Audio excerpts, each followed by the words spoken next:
Welcome back to another Lawrence County Oral History Project. Again, I'm your co-host, Norm Taylor. It's good to have you back with us. I think that every time we have one of these programs, it's always a very special thing. Every one of our guests are special. And today, again, we have some special guests, World War II veterans, and it's always good to have World War II veterans on the program. And I know you're going to enjoy them. By the little bit I've been talking to them, they've got some fantastic stories to tell you. So I know you're going to enjoy today's program. Again, you know, I have people that stop me out in the restaurants and Walmart and various places, and they tell me about the programs they would like to see and how they enjoy the veterans, and they would like to see more on the old schools that used to be around, and we're planning on doing several more of them. But we sure need help. We need people to come forward and to say, you know, I would like to be on the program, or I know someone else to be on the program.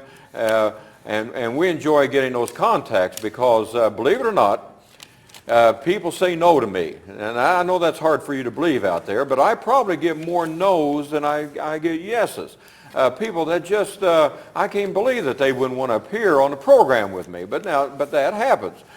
They enjoy the program, but they just don't want to appear on it, and that's fine. I know some people are camera shy, but we need people on the program. We need people that want to discuss the old schools that you no longer existed, that we need you on to talk about those programs, and we need people that want to talk about maybe the era of the Great Depression, or about when you were raised during World War II, or whenever the case may be. So we need your help. And veterans certainly out there, again, we need you out here. Now, I always have, when I do veterans, I always have my co-host today, which is Lee Hutchinson.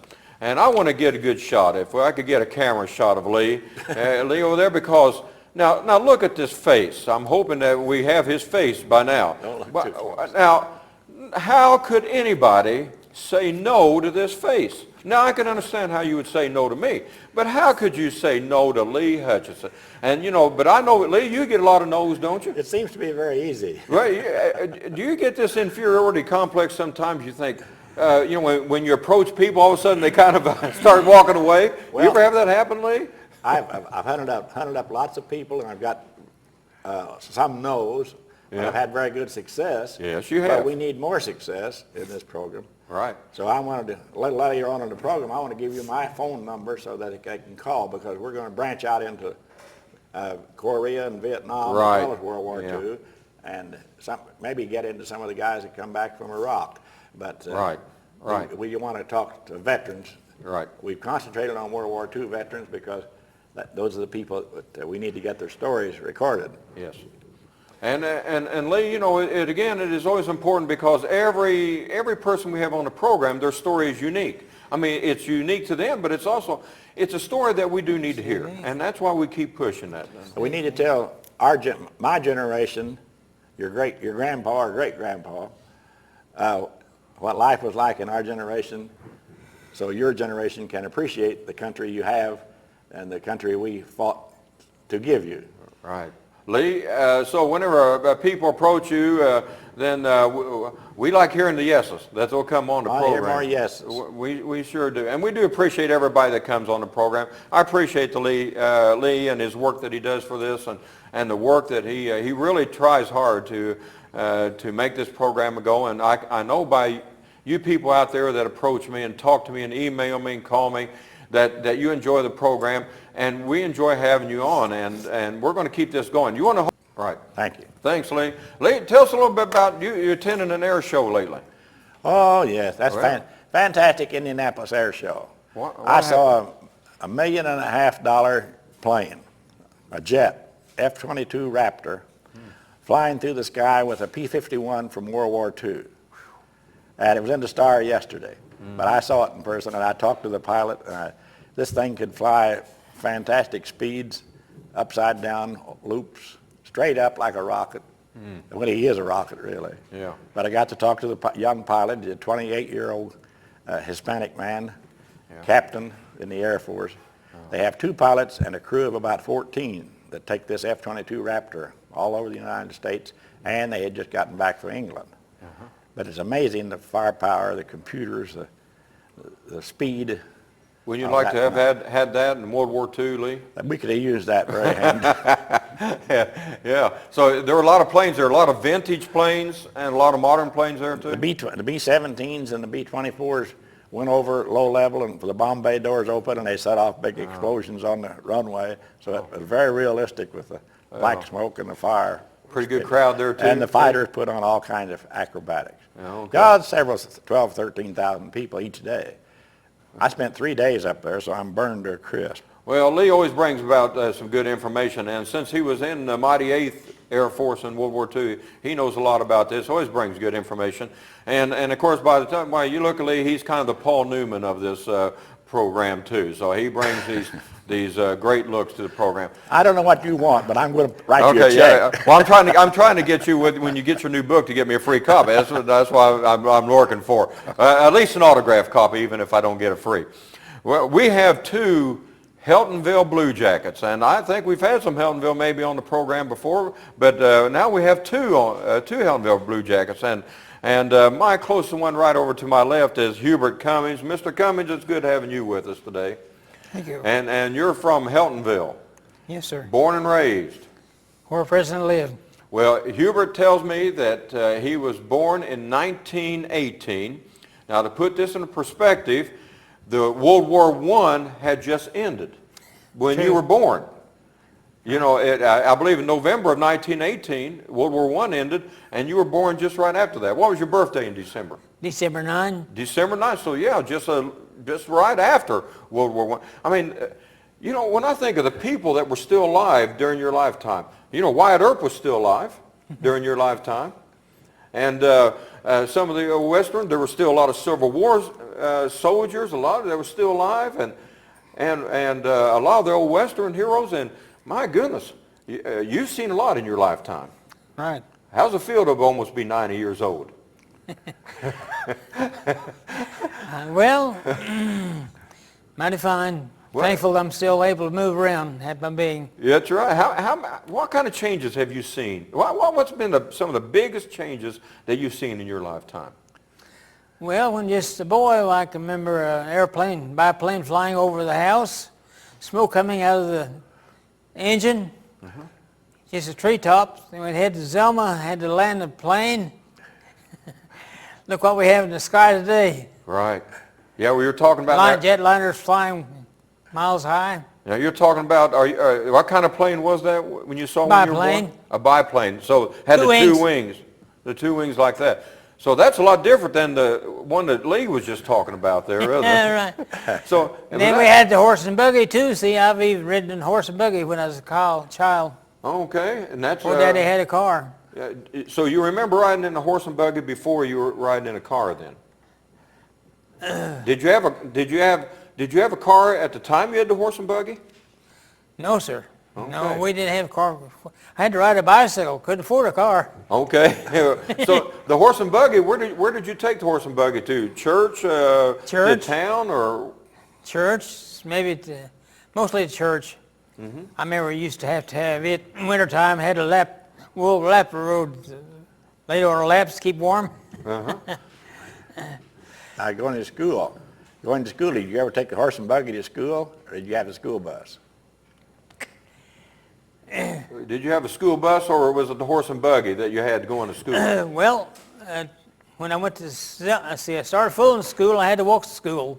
Then for half a year, primary, then we had the school hack, we call it then, driven by a horse and buggy, or by horses with a buggy, school bus. And that was called a school? Clarence Whitted, I believe, no, I forgot the first name. Whitted drove it to Zelma. I rode it, and the teacher at that time was Evie Henderson from Heltonville.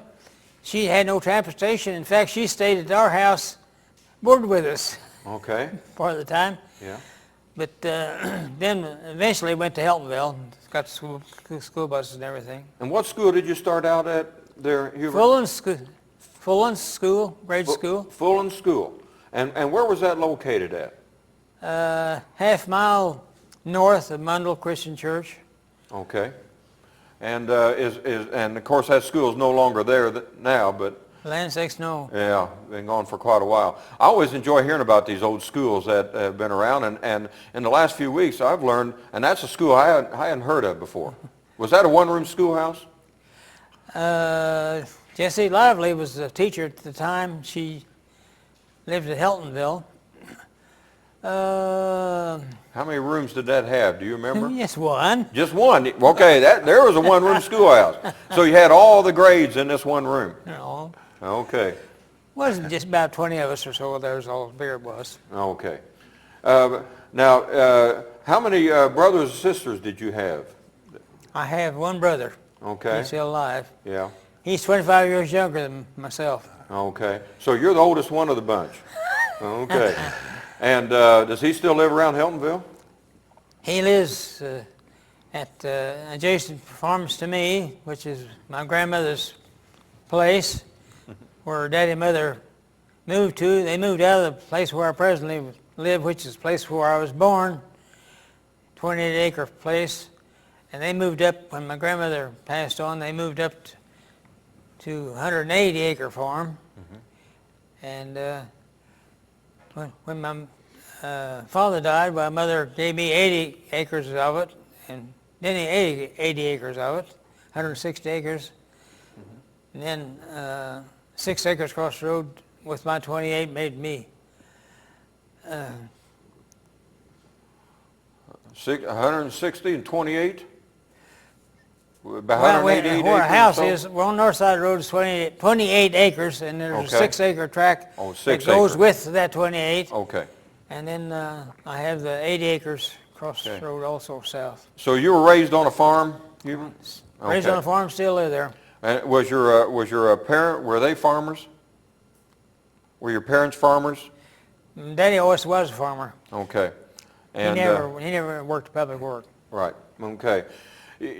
So you can remember then, and our people that watch this program, they always enjoy listening about the Great Depression years. You can still remember some of those years, can't you?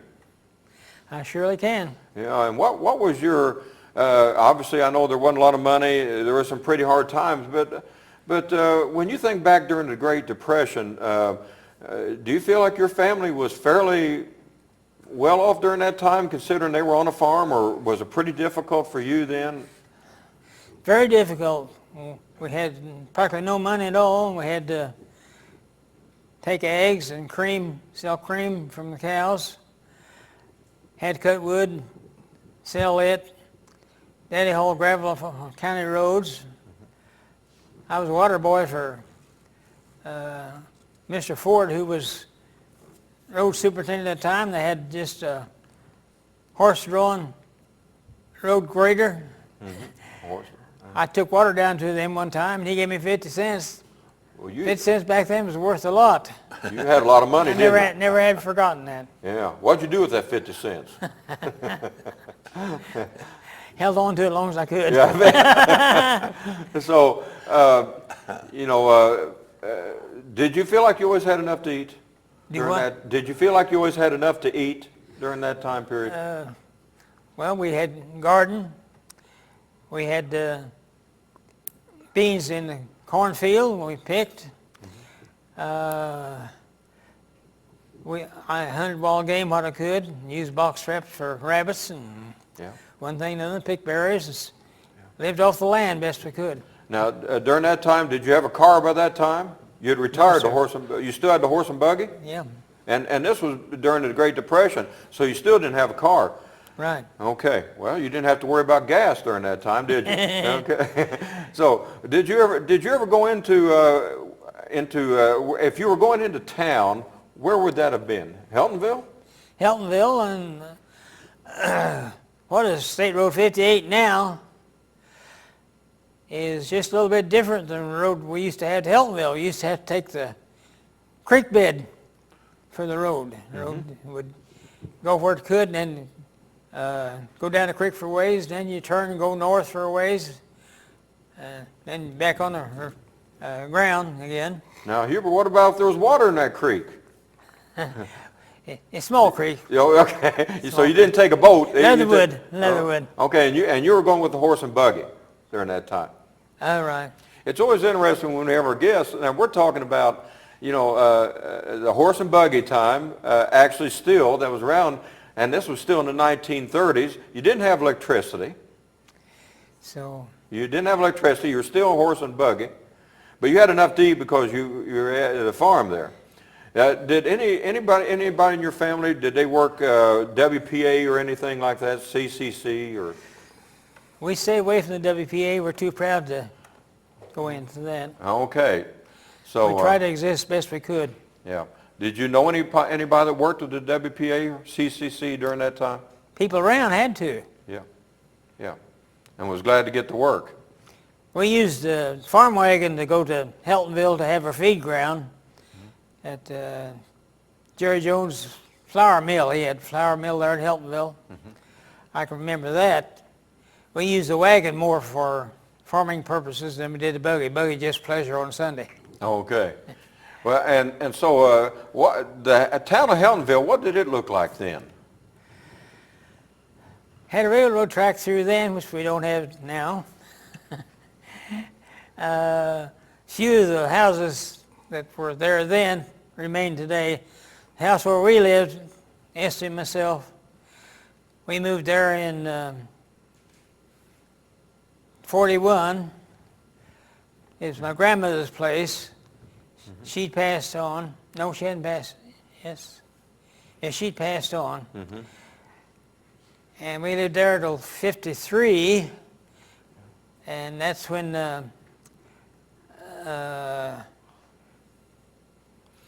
my grandmother died, and Daddy and Mother moved from where I presently lived up to her place, which is where Daddy, my brother, lives now. And Did you remember any stores or any? oh yeah, There was all kinds of. Norman Roberts store at Heltonville. Okay. Used to have several stores there. Even had a restaurant, Restaurant. Okay. Thompson Restaurant. That was a hopping town. Had a barber shop too. Okay. And before that, they had a saloon. My daddy had to take his stepfather in the buggy down to the saloon. And he liked his drinking. So my grandmother got rid of him, so Daddy didn't do that anymore then. So there were too many trips to the saloon. I didn't know Heltonville had a saloon, but but she got rid of him. Okay. They had a doctor too. Had a doctor there. Okay. Oh yeah, we had. But you were born had in two or that. three doctors, and a couple of funeral homes. Well, it was more prosperous than it is now. You had more funeral homes than saloons. Winklepleck and let's see, what was the other one? Yeah. It was west of Heltonville. I can't remember the name now. Okay. All right. Well, this was a rocking town back then. Okay. Had Dr. Kane. He's the one who brought me into this world. Okay. Yeah, so you were born in a house. Right. Yeah. Okay. Where President lived. All right. Hubert, we'll get back to you in just a minute. I've got another guest here. Now, I've known this man for a while because he was raised on the north end of Bedford, and I was raised on Jackson Street and went to school with his daughter. This is Dale Deckard. Dale, it's good having you today. Yeah. And Dale is, but you were, I can remember you being a Breckenridge person, but you were actually born in Heltonville too. Yeah. Yeah. Up in the country a lot. Yeah, were you raised on a farm too, Dale? Yeah. Did you know Hubert back then? I didn't know him then. Well, I'll be. And so you got to know him later. Yeah. Okay. Dale, how many brothers or sisters did you have? I had 3 half brothers and 1 half sister and 2 whole sisters. Okay. So you had several there then. Yeah. Live in the house there. And what did your parents do? That's farmed down on, working timber a lot. And so right outside of Heltonville there. Yeah. Down by Bartlesville. Okay. Near Bartlesville. Bartlesville. Now, you being a farm boy, do you feel like that was pretty hard work back then, being on a farm? I mean, is that Yeah. something you wanted to do the rest of your life, and be a farmer? No, pretty hard work. Did you have to get up early, or did you know? You know, I work with these teenagers, and they all love getting up early. I mean, they tell me, oh, yeah, they love getting up 5, 6 o'clock in the morning. Actually, you people can't see that I've got teenagers that are looking at me right now as part of the radio and television class. But and they're smiling at me like they think this guy's crazy. But no, a lot of them don't like getting up early. I'm not too good an early riser myself, but what did you have to do early? What were your responsibilities on the farm when you were a kid? Well, had to help take care of the animals, and had to get up pretty early and milk in the morning, feed the chickens and animals, take care of them. And you know, those cows had to be milked no matter what. What about Christmas morning? You still have to milk those cows? Yeah. Okay. So what about on those real cold mornings? What about if it was you got up early and it was 0 out? Still had to get Still up. had to milk those cows. Might go a little bit later.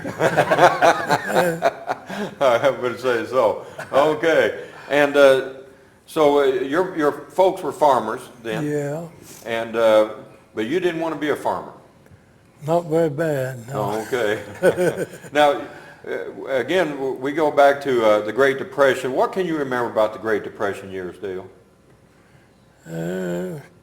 Like he said, money was awful tight. And if you got a job, you wouldn't make much. Mm-hmm. And Did you have a car then? no, Were you going by horse and buggy too? horse and buggy and wagon. Okay. How were the roads during that time back then? Well, it wasn't too good. Yeah. In the wintertime, probably was hard getting through some of them. wasn't Yeah. it? Yeah. Some places the road went down the creek, like he said. Mm-hmm. And then if the creek got real bad, maybe there'd be a road to go up along the edge, you know, travel it a ways. And of course, we're talking about dirt roads. Yeah. If you got into Heltonville, at one time, did they have any brick roads? Can you remember? No, I don't remember any at Heltonville, but Bedford had them. Bedford had some brick. I can remember, and there's still remnants, I think, around of Yeah. some brick roads in Bedford. But in Depression time, what did your folks, they were still farming during that time? Yeah. Now, about how old were you when you were going into the Depression years? Were you a teenager? Well, I think the worst time was about 1929, and I was born in 24. So, That's when the crash occurred in 29. So, and you were just 5 years old then. yeah. Did your parents talk about the Great Depression much during that time? I think they did some, but I don't think things was ever too good back then. You know, wasn't no roads much, no automobiles, not much, too much very modern machinery. What about, did any of your folks or relatives work for the WPA or CCC? No, wasn't none of mine did, but they were around building roads all around out there in the country. And of course, you didn't have electricity by this time No, still. It was no. going to come on a little bit later. What school did you go to back then, Dale? I started off at the Old Meadows School. And where was the old middle school at? It was west of Heltonville, may have been 2 or 3 miles, and a little bit east of Bartlesville. It was a one-room school, and Bartlesville had a one-room school. Okay. And how did you get to school in the mornings? Walked, And how far did you have to walk? must have been about a mile, Okay. maybe a little over. Now back then, you didn't have school called off, I guess, did you? There would have been no way of telling you the school No, was you called couldn't. off. No, So what about if the snow was just, if it was snowing real bad or there was ice, Well, would you have just stayed home or? yeah, a lot of times like that, they just keep us at home, and the school might not get opened up, but nobody knowed what was going on. Okay. So Get did you ever done get what to you school could. and it not be opened up? What'd you say? Did you ever get to school and No. it wasn't opened? No, don't think it did. Okay. Lee, about when did they start, do you think, calling off school? Well, About what years? I've got to tell you, these one-room schools were because the state had mandated it to be a school in every section of land. So that's why you had all these little schools scattered over creation, and the teachers would go on board with various families, and the superintendent rode around in a horse and buggy. So there was no communication, but every so often the superintendent would get out and go visit and stay at different people's houses and make the round in the county. And there was no way to, well, the people, common sense would keep close to school. You know, the teacher couldn't get there, they were horse and buggy. And one of the teachers I worked with years ago told me about staying out south of town on Vinegar Hill School. And she would stay with various families, and she had her own horse and buggy. They would loan her to go to school. So bad weather was the word. When nobody's going to get out and go down a frozen creek bed or down a dirt road. Right. So during this time period, it was much later when whenever the radios were and the buses, and so that's when they kind of brought into closing a little bit more. So you remember the days of the horse and buggy too, then? Yeah, I do. Yeah. Were you glad to finally get a car? Yeah. You remember what kind of car you had first? Yeah, 23 Model T. Oh, they were good cars. Yeah. I don't see any on the NASCAR circuit, but they were good cars. 23 Model T. Yeah, I learned to drive it. Yeah. How did you learn to drive it?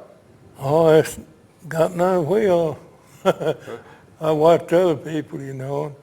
I didn't have any trouble. You never wrecked that Model T, did you? No, You never went too fast? no. Okay, good. I drove it back in. You didn't have to have a license. Oh, yeah, you didn't have to have a license then. I don't know whenever you started license, but you didn't have to have. Did you learn yourself how to drive too? My daddy's first car was a 23 Model T, just like he said. Okay. And Jim East at Heltonville had a garage at the time. It was used when Mr. Weaver had the car, and I think Daddy had to pay $100 for it, something like that. And he said he would climb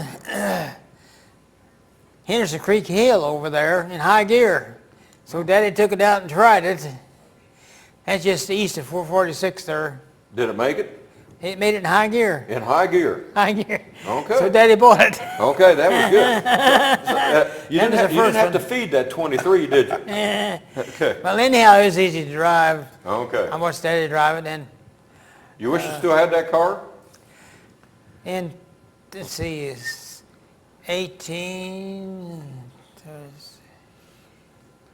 34, I guess it was. I was 16 and old enough to have a transportation. I bought a motorcycle for $35, and that was my transportation.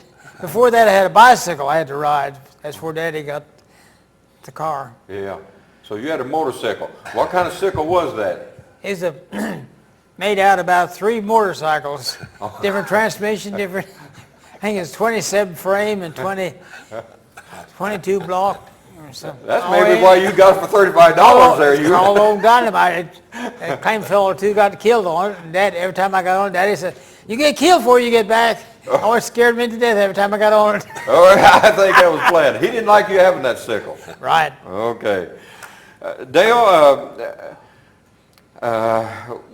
well, I know a little bit about, your family. You eventually got married, and your lovely wife is sitting here in the audience with us today, and she kind of blends in with all these other kids, so it's hard to pick her out. But, so tell us about your military service. When did you go into the military? I believe I signed up on my 18th birthday, and I went to Louisville to be examined the 24th of March, 43. Was sworn in over there at Louisville where I had physical. Okay. And I come home for seven days. Then I left on the 31st of March. Went to Fort Harrison, Okay. Indianapolis. And that's where you had your basic training, was at Fort Harrison? No, then? Oh, no? no. Went in there and there was guys were out there calling us rookies, and we had our civilian clothes on, when we first got there. Next day we got our clothes, and them guys were gone. We was out there calling the new guys rookies. Yeah. You were already a veteran by that time, huh? One day. But One day you were a veteran. That's by pretty good. that time we found out that they just got their clothes, Oh. maybe the day before. Okay. So they were really rookies too They were then. called the rookies. Yeah. Everybody cutting out and going on, Right. Went to bed that first night, and a lot of them were crying. Okay. They were already homesick. Oh yeah. Yeah. Some of them had families and stuff, Were you drafted, Dale? Yeah. But I made up my mind. Do the best I could with it, and I wasn't in let it bother me too much. I thought I'd just make the best I could out of it, because it had to be done. Right. And so you probably wasn't really looking forward to it. Were your parents upset that you were drafted? Well, my mother passed away when I was pretty young. It was just me and Dad and my two sisters at the time. I think everybody hated to see us go. Yes. One of the neighbors had a big chili soup Supper. supper and had a big time. Were others in your area going to the service during that time too then? Yeah, there was so many going that, wasn't no boys around my age much anyhow, getting to be pretty thin. No, everybody went just as soon as they hit 18. Yeah. Got their letter the next day. Yeah. So that's something to look forward to. Well, you had a job anyway. Yeah, right. Dale, so where did you do your basic training at then? Went to Camp Blanding, Florida. Okay. And how long were you in the basic training there then? Well, I believe I was there the rest of that summer, and then in the fall I went to Camp Robinson, Arkansas. Stayed there about 8 months. Of course, it was cold there about like it is here. And it was so hot there in Florida, people would fall out marching. We had them helmet liners on, or maybe steel helmets, and you'd hear them hit the ground, hit the blacktop. Yeah. Yeah. We'd be The heat hitting got the to ball. them. Hot, and the heat would get them. Did you like basic training? I didn't mind it too bad. Okay. It was pretty rough on. Yeah. We'd go on big long hikes, 25, 26 miles, maybe run about all the way. Yeah. And come to a creek, they'd take us out through the field and woods. Before we got to the bridge, we'd wade the water knee deep or more, and then come out on the other side and go back to the road, shoes full of water, Uh-huh. and be several miles back to camp. Yeah. That would, know that how would hard make that'd be on your feet. I'm telling you, you're on your feet a long time. Right. So Dale, whenever you, who were you assigned to? What was your division? 66th Infantry Division. It started there at Camp Blanding, Florida, right after I got there. I was one of the first ones, I guess, in it. And where did they send you then? Well, we went over, we trained there quite a bit, and then we went to Arkansas and spent the winter there. And we were in some old barracks. It had coal stoves, well, about that big around, in each room. And we had to fire them all the time. It got pretty cold. Yeah. And then that spring, we went to Camp Robinson, Arkansas. No, Camp Rucker, Arkansas. Camp Rucker. I stayed there then till about December, I guess. that fall, we furnished a lot of replacements for Europe and Japan both. Were you sent to Europe then? Well, we get called out every little bit, and they'd put a bunch of them over one side to go to Europe, and over on the other side to go to Japan. And I heard that the officer kept the best man to be with themselves when they had to go. Oh, So we okay. get new people in and train them all the time. Then finally, when we got full strength, well, we had to go. You see, and we went to Europe. Yeah. So, Where was your first stop in Europe? England. Okay. Was there about 2 weeks getting all the equipment together and trucks and everything. Yeah. I was a truck driver. MOS number was 345, and when they wanted replacement, they'd call you by that MOS number more than anything else. If they needed a truck driver, they'd want a 345. Whenever you left Britain then, you went to France. Yeah, then I was there about 2 weeks and got everything ready, and didn't have enough side curtains and gear shift knobs. Every time I go to motor pool, you'd have to go 2 or 3 trucks over. Get gear shift knobs and side curtains, put them on. Next time you come back, somebody else had them. When we got ready to go across the English Channel, I didn't have no gear shift knob. I had one side curtain. That would have put you in a bad position. Well, when you're in France then, now of course D-Day had already occurred, and the Germans had already retreated out of France, right? At this point in time when you got there? They wasn't all gone. Everywhere I had my combat in France.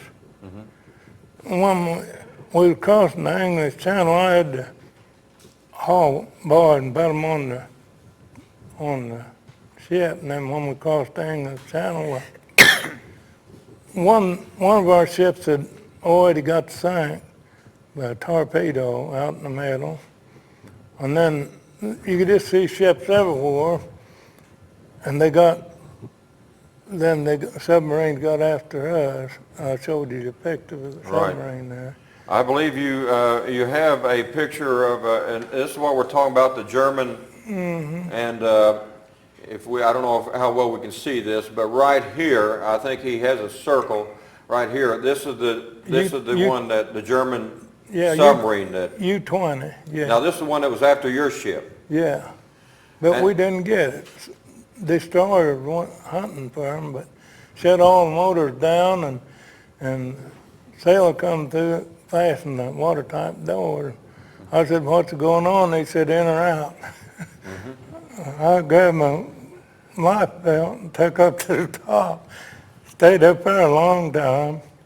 So this submarine that was after you, you knew it was after you, but did it ever get a shot off after you? Well, I don't know. Our ship dropped a lot of them depth charges to try to get them, but they didn't get that because maybe 25 or 30 years ago that was in the Indianapolis Star when I saw it. All right. And they went to Denmark to get out to keep us from capturing them.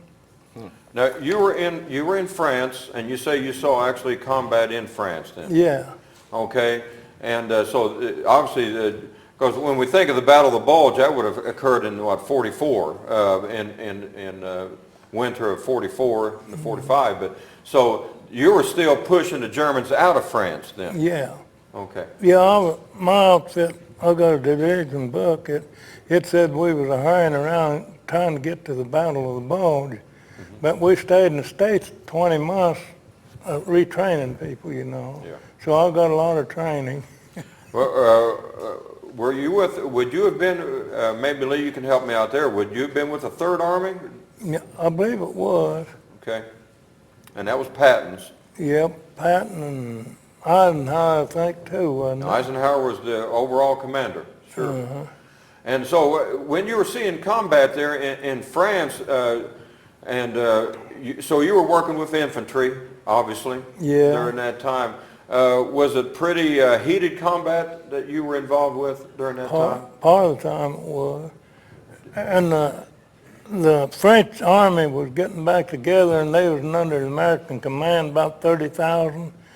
And I had to haul them a lot. Yeah.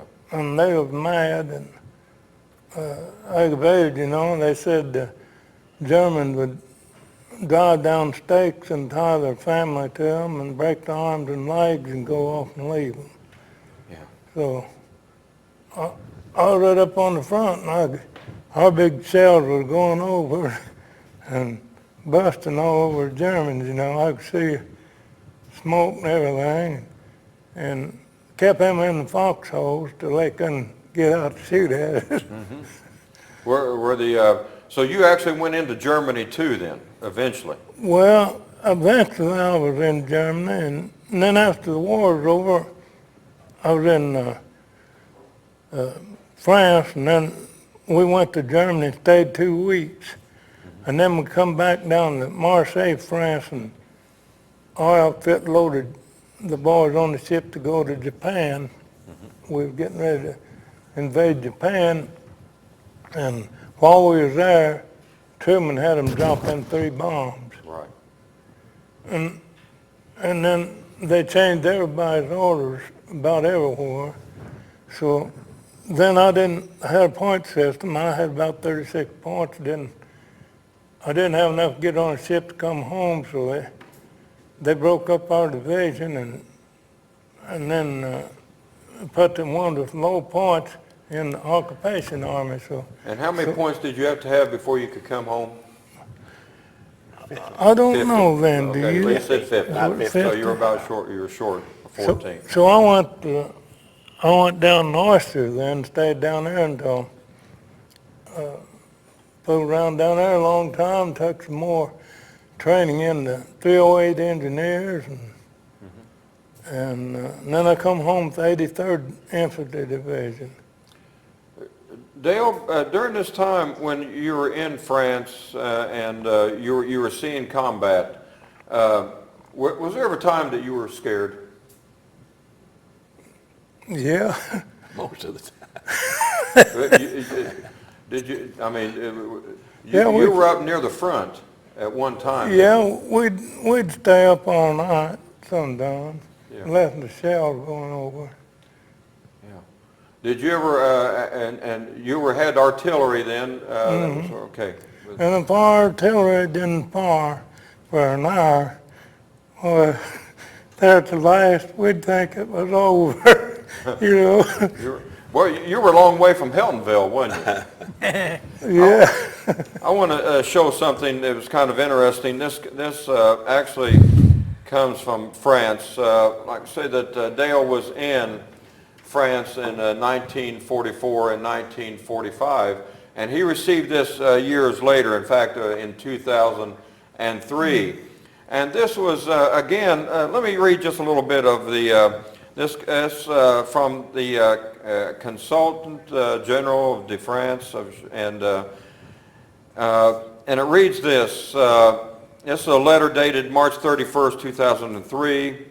I had the pleasure to invite you at Evansville on May 17th, halfway between May 8th, V-Day, and May 26th, Memorial Day, to award you the Thank You American Certificate for your contribution to the fight to liberate France from the Axis powers in World War II. The Indiana Veterans Service Association, which had set up at our request a program of ceremonies, which started in Indianapolis on November 23rd, has informed me that it would have been unable to sponsor the ceremony. But as a foreign representative in the United States, I cannot but abide by their decision. But nobody can forbid me to express to you the true feelings of the French people, the government, and myself regarding the services you rendered to France in 1944 and 1945 and the friendship between our two countries. A few weeks of diplomatic discussions and military operations could not alter the memories of the Second World War, where 50 to 55 million people, both combat and civilians, perished. You set an example for the generations to come and wish that your sacrifices would not be in vain. We fully understand further sacrifices by your children and grandchildren, including today's American soldiers called on duty in the Middle East. I wish I could be among you on May 17th to thank you on behalf of my fellow countrymen. Thank you, Indiana. Thank you, America, and be able to shake hands with each and every one of you. Merci beaucoup for all you did for France. And I think that that is just a nice gesture by those people, because the French sure enjoyed seeing those Americans over there, didn't they, in 1944 and 45. And it was nice of them to remember so many years later of your commitment, Dale, and what you did for the French people. Yeah, they was awful tickled. We were going to haul some prisoners out off the front lines there, and they just run out the street that we couldn't hardly get through with the trucks, and they was just real happy. Yeah, so they came out, gave you a hug, it was like a parade, I guess, wasn't it? Yeah, and throw flowers on their trucks, Yeah. hug and kiss. After being under German occupation during that time, felt good to be liberated, didn't it? Yeah. I mean, that's why we do this program. We want people to realize of how important this was, not only to America, but it was to the world. I mean, that the Third Army, these Americans, you were liberators. Mm-hmm. And that's where the French people saw it, right?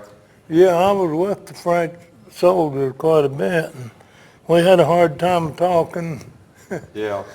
But you knew they appreciated you. Yeah, I hauled everything, and I'd get lost. I'd be afraid of getting in the wrong place. But Dale, besides the French that you were with fighting, what other countries did you know that you were with during that time? I know probably the British. Did you fight along the British any during that time? Well, a lot of our guys would stay in Britain, you know, like he probably did. Yeah. We flew out of Britain. And, Hubert was in Britain. Yeah. Anti-aircraft. Yeah. yeah, and then the airplane flew from there, didn't it? Over Germany and around. A very sobering picture, and again, we may not be able to pick this up for the viewing on us very well, but again, and it's starting to be a warm picture, but I just wanted to show you this, even though we may not be able to get it well, because you may not see what this is, but actually this is a cemetery in France, and what this means to me, if you could see it well, and it probably can't, but there is white crosses in this cemetery, and these are Americans that died in France, again liberating Europe. French flag there. There's a French flag there, and then you have the crosses, and these are American soldiers And that are buried there. I think there's about 3 of them like that I saw. Right. Again, it reminds us of the cost. I want to show you another picture, because this again is Mr. Deckard. This is with boy, you were a little bit younger then. Yeah, I was just in the Army about 4 or 5 months then. Well, I can see why your wife, boy, she just, were you married before you went over to the service? No. No, okay. All right. So she snatched you up after the service. Okay. This is a great picture of him. In the 66th Infantry, this was taken in Arkansas as well. And he was hauling actually an Army band there from Camp Robertson, Arkansas. And so this was... To El Dorado. Yeah, El Dorado. It's a nice picture of you here. And then we can also see, were you in France when you had these pictures, Dale? I don't know hardly where that biggest truck was at, but that's the ones I had signed to me. But that other one was in Austria. Austria. Smaller truck. Okay. Had chains on all 4 wheels, and I was up in the mountains a lot. Okay, so you were not only in France, but you were in Austria some there too. In Austria at the time. Okay, that was some pretty rough area there. And I want to also show this great picture here. Boy, this guy, he looks, well, he looks nice in his picture, but man, this is a machine. What kind of machine gun is this? 50 caliber. Okay. Could you? The French hedgerow growed up there behind one. And I want to mention that. I don't know if, again, how well we can see this. Hopefully we can. But when we talk about the Battle of the Bulge, I hear about the hedgerows. I mean, this is something that had brought terrible In time getting northern through here. France, yeah. Mm-hmm. And here's a picture of what these men had to battle through, these hedgerows later on when we got to the Battle of the Bulge. Yeah. And could you operate this machine gun? Yeah. So you fired it off? I learned to do a lot of jobs. Yeah. And my main job was hauling the kitchen truck for service battery 721st Field Artillery and the infantry. Did you actually ever fire that machine gun in combat? No, I didn't have to, but Good. it went on it was on a ring on top of my truck, you know, but Okay. I was in a lot of places, but Good. shells flying everywhere, but I didn't really have to. Oh, But my job was driving anyhow, you know. I always Right. had a guy with me to shoot gun. And I hold it up sometime close to the front lines. Our regular machine gunners would stay there and fire it, and then we'd go get them in the evening. So you had guys like it was the old stage coach. You had a shotgun then. Yeah. Okay. Well, we're glad you made it back. Hubert, when did you go into the service? November 30th, 42. In 42. So, and were you drafted or Drafted. did you? Okay, you were drafted too. And so then you're talking about a year after Pearl Harbor. Right. And where did you do your basic training at then, Hubert? Fort Bliss, in Texas. El Paso, I can say El Paso. El Paso. El Paso in Texas there? Outside of El Paso. Yeah. There from December 42 to 6th of June 43. Okay. And what division were you assigned with? I was with the Aircraft Artillery Training Center there. And I did not have to face combat. I was in a supply administration. What we did, we were attached to 54th Brigade, assigned missions of recruiting, staging, processing, training, equipping all anti-aircraft artillery units that arrived in England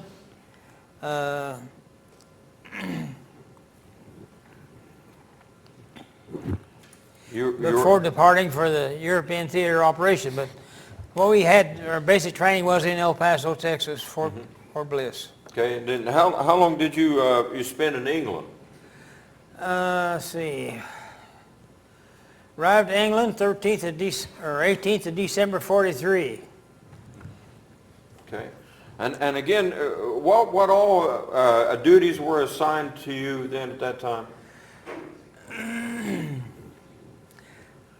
I was clerk typist, I guess what you would say, in administration. I didn't even have finished basic training. I was pretty good with the typewriter.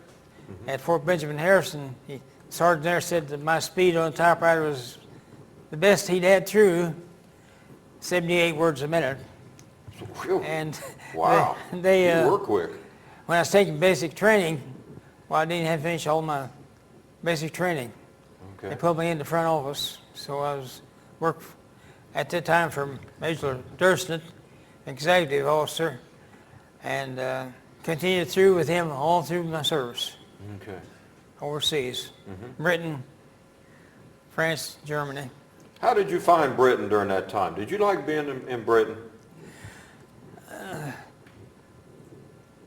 The stores didn't have anything to offer or speak of at all, no food. People were very friendly to me. In fact, we went to Protestant church at Leek, Staffordshire, England, And the choir master invited us to his home after service, and we had tea and all that. And I kept going back occasionally and made friends with them. And since, that family has visited here once, and I've been over there for 2 weeks that they showed me all through England. Yeah. So they're very nice people, and we enjoyed being in Britain. So the people were pretty good to you, but things were hard there in Britain during that time. Then they had a lot of shortages too, didn't they? Right. How many did you have to go through at that time when you were there? Any air raids? Were I they was, still bombing at that time? England at that time? Okay. I was in advance party for my unit, the 111th and Aircraft Artillery Group, to go to England. There was a major, a first lieutenant, a master sergeant, and myself, advance party, and we went there 4 weeks before our unit got there.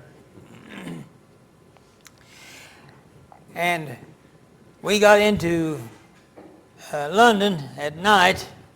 Air raid was on. We had to go to shelter immediately. That was the first night in England. Yeah. Describe to our people then, what was it like during an air raid in England? Well, what I actually saw was the bomb that went over, landed, and in London, you get on top of the, up on the roof, and you can see them pass over, then they go down and be puff of smoke. That was the only bombing that I actually saw. My whole time I was in England, I was never bombed. An area was bombed. Actually bombed. Yeah, those are the buzz bombs, the V1 remote buzz control bombs, yeah. buzz bombs. And They would aim at London. They just kept it on London all the time. Okay. And they you got know, where were they launching them from? from someplace in France and Germany, right there on the channel, just across the channel. So they were going Very short, across the channel, you the know, buzz bombs. 40 to 50 miles across the channel and then into London. Were they called the buzz bombs were because called of they were the the sound V- of the incoming? The V1 buzz bombs, they're just a little motor go ring, ring, ring, ring, and they didn't know where they were going to land. They just sent them up and directed them, and they'd land any place. But he was in a combat zone. Yeah. By 43, then they weren't doing many as far as the RAF. Oh yeah, they'd still come over. Okay, they were still coming over. Bombers So could still come over by 43. okay, so the RAF then didn't have complete control of the skies over Britain by this time in 43. No, they hit England really, really heavy in early 43. Okay. And Yeah.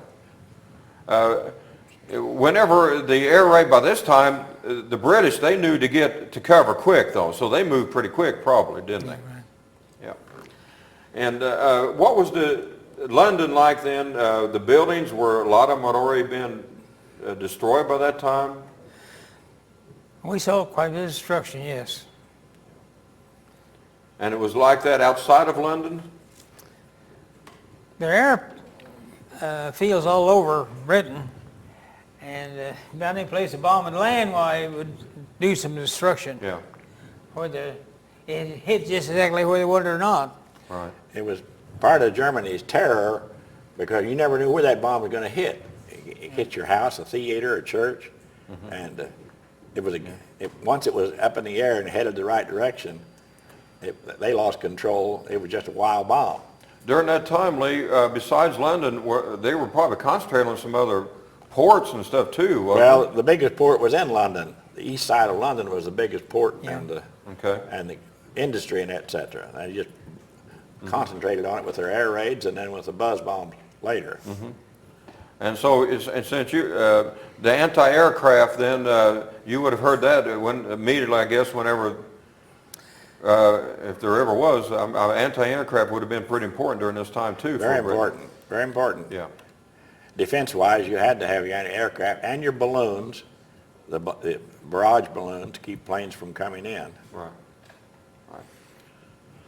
So during this time in Britain then, were you there when the war ended then, Hubert?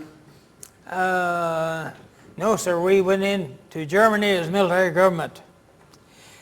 And after the war ended, went into France and then into Germany.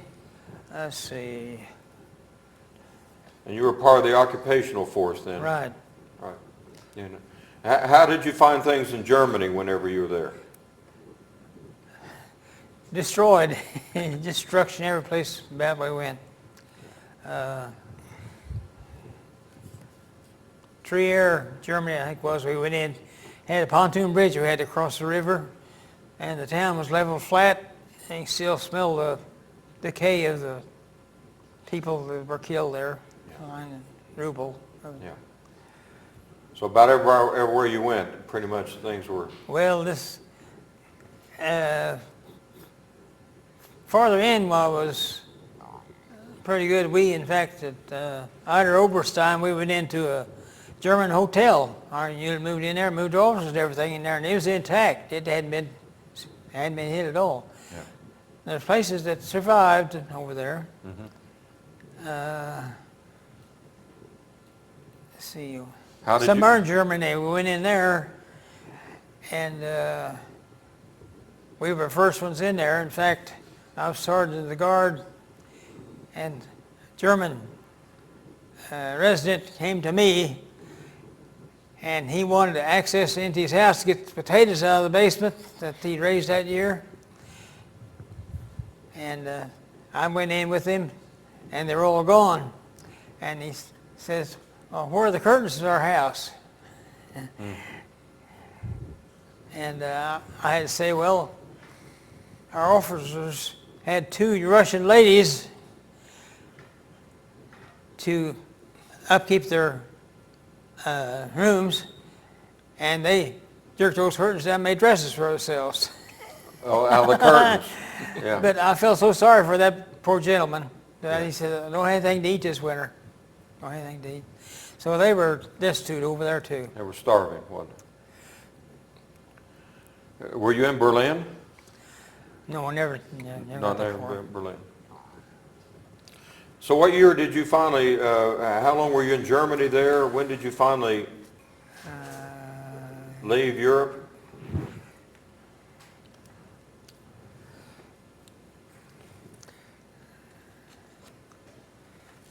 Sometime, how long were you in an occupational force there in Germany?